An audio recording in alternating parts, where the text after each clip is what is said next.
ഈ popular ഫ്രണ്ടിനെയും SDP യെയും Jamaat-e ഇസ്ലാമിയെയും NDF-നെയും PDP യെയും സിമിയെയും ഇങ്ങനെ തുടങ്ങി ഒരുപാട് തീവ്രവാദ സംഘടനകളെ നമ്മുടെ നാട്ടിൽ വളർത്തിക്കൊണ്ടുവന്നതാരാണോ അവര് തന്നെ അതിന്റെ ഫലം അനുഭവിച്ചേ തീരൂ. അവരനുഭവിക്കുക തന്നെ വേണം. 2 പ്രധാനമന്ത്രിമാരുടെ ജീവൻ ബലി കഴിച്ചത് നമ്മുടെ സർക്കാരുകളുടെ അലംഭാവം ഒന്നുകൊണ്ട് മാത്രമായിരുന്നു. സുരക്ഷാ ഏജൻസികൾ നൽകിയ ചില മുന്നറിയിപ്പുകൾ അവഗണിച്ചതിന്റെ പരിണിത ഫലം. ഇതൊക്കെ ആയിട്ടും രാജ്യം പാഠം പഠിച്ചോ? ഇല്ല.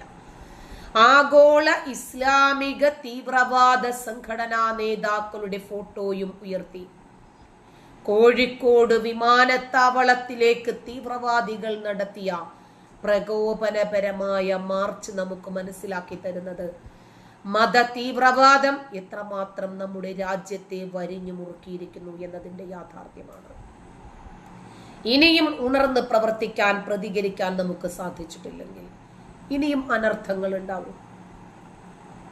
നമ്മുടെ നാട്ടിൽ അനർത്ഥങ്ങൾ ഉണ്ടായിക്കൊണ്ടേയിരിക്കും.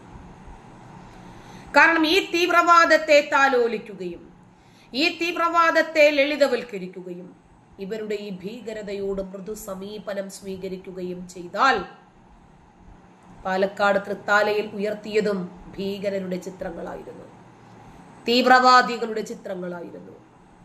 ഇപ്പോഴിതാ കരിപ്പൂർ വിമാനത്താവളത്തിലും ഇതേ രൂപം. നാളെ സെക്രട്ടേറിയറ്റിന് മുമ്പിൽ ഈ ഭീകരരുടെ ചിത്രങ്ങളും ഏന്തി ഇവർ ധർണ നടത്തില്ല എന്ന് നമുക്ക് പറയാൻ പറ്റില്ല. ഇതൊറ്റപ്പെട്ട സംഭവമല്ല. ഇതാണ് നമ്മൾ ഇവിടെ ശ്രദ്ധിക്കേണ്ടത്. ലോകത്തുള്ള ഏത് തീവ്രവാദി ചത്താലും ശരി, ആരെങ്കിലും കൊന്നാലും ശരി, അവർക്കു വേണ്ടി പരസ്യമായി മയ്യത്ത് നമസ്കാരം നടത്തി അവരുടെ ചോരയ്ക്ക് പ്രതികാരം ചോദിക്കണമെന്ന് പറഞ്ഞ് ഈ കേരളക്കരയിൽ പ്രകടനങ്ങൾ നടത്തുന്നു. പോപ്പുലർ ഫ്രണ്ടിന്റെ റെയ്ഡ് എത്ര സംസ്ഥാനങ്ങളിലാണ് നടന്നത്? എന്നിട്ട് കേരളത്തിൽ മാത്രമല്ലേ ഒരു ഹർത്താൽ ഉണ്ടായത്? എന്തുകൊണ്ട് കേരളം?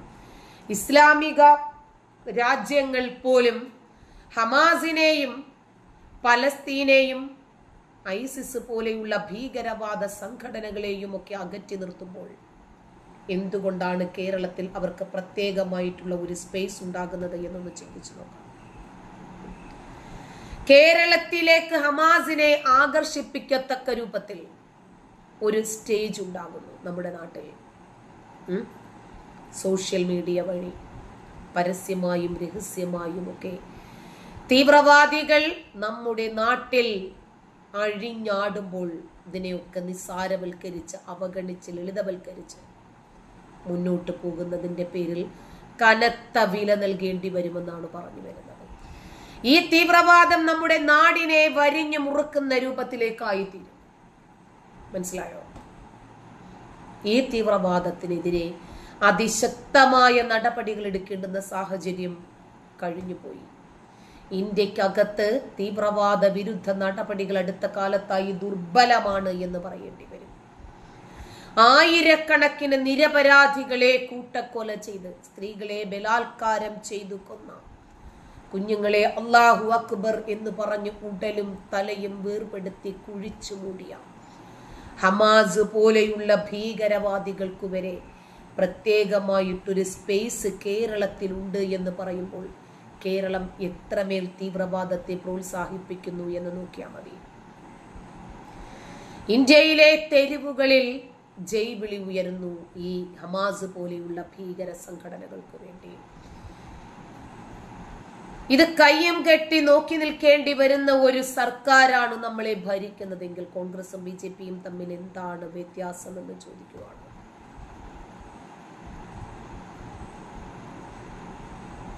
ഹമാസ് തീവ്രവാദികൾ പാകിസ്ഥാൻ അധിനിവേശ കാശ്മീരിൽ തീവ്രവാദികൾക്കു നൽകുന്ന പിന്തുണ ലോകം കണ്ടതാണ്. കാശ്മീരിൽ വന്നിട്ട് ഇന്ത്യയെ ആക്രമിക്കണം എന്ന് പറയുന്ന ഹമാസ് നേതാക്കളുടെ വീഡിയോ കണ്ടവരാണ് നമ്മൾ. എന്നിട്ടും ഈ തീവ്രവാദികൾക്ക് നൽകുന്ന പിന്തുണ ലോകം മുഴുവനും ചർച്ച ചെയ്തിട്ടും കേരളത്തിന് ഇതിനോട് മൃദു സമീപനം.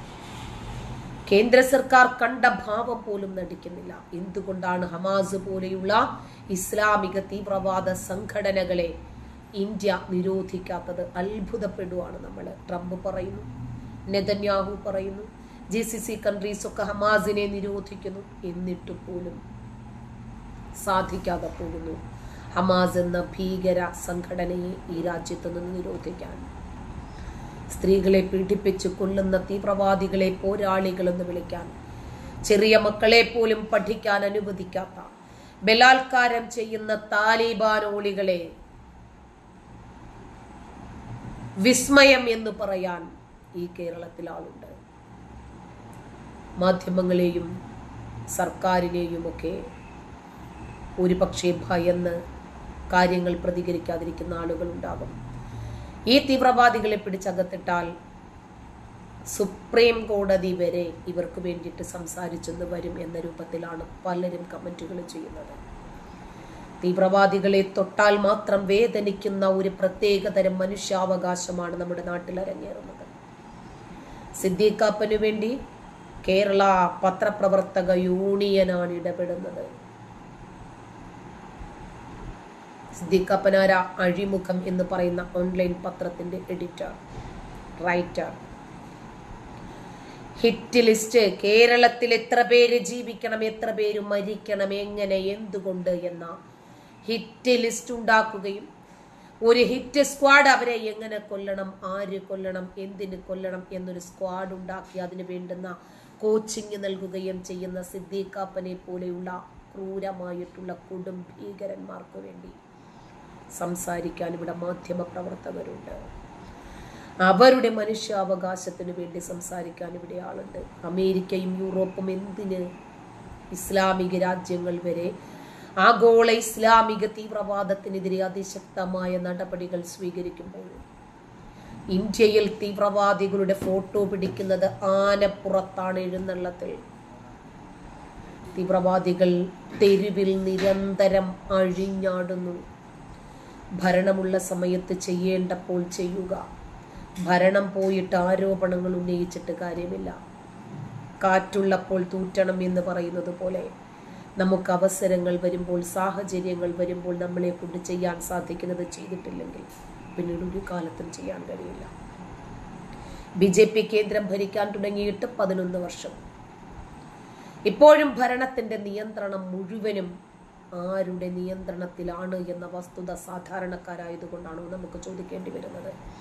ഇത്രയും കാലം ഭരിച്ചിട്ടും ഭരണത്തിന്റെ നിയന്ത്രണം ഏറ്റെടുക്കാൻ BJPക്ക് കഴിയുന്നില്ല. ജിതിൻ ജേക്കബ് പറയുന്നത് പോലെ വലിയ ദൗർബല്യമാണത്. തീവ്രവാദികൾക്ക് അവർക്ക് മനസ്സിലാകുന്ന ഭാഷയിൽ വേണം മറുപടി നൽകാൻ. ഷഠനോട് ഷാഠ്യമേ പാടുള്ളൂ. അവരോട് ജനാധിപത്യവും സഹിഷ്ണുതയും മതേതരത്വവും ഒക്കെ പറഞ്ഞിരുന്നാൽ ചരിത്രം വീണ്ടും ആവർത്തിക്കപ്പെടും.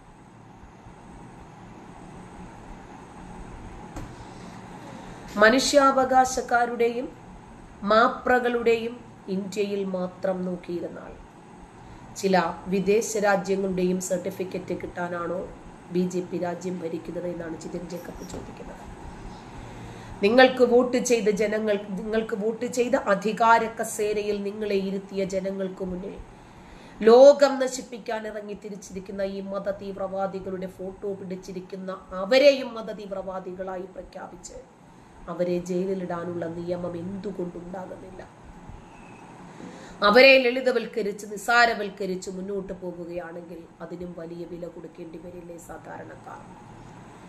നമ്മുടെ രാജ്യം തകർക്കുന്നതിന് വേണ്ടി തയ്യാറായി ഇറങ്ങിയിരിക്കുന്ന ഈ ഭീകര വിഭാഗങ്ങളെ ഇനിയും നമ്മുടെ നാട്ടിൽ അഴിഞ്ഞാടാൻ അനുവദിക്കേണ്ടതുണ്ടോ? പ്രത്യേകിച്ച് നമുക്കിത് ചോദിക്കേണ്ടി വരുന്നത് BJP ഭരിക്കുന്ന ഭാരതമായതുകൊണ്ടാണ്. കാരണം കോൺഗ്രസ് ഭരിച്ചപ്പോൾ അതൊക്കെ നടന്നു കേമമായിട്ട്.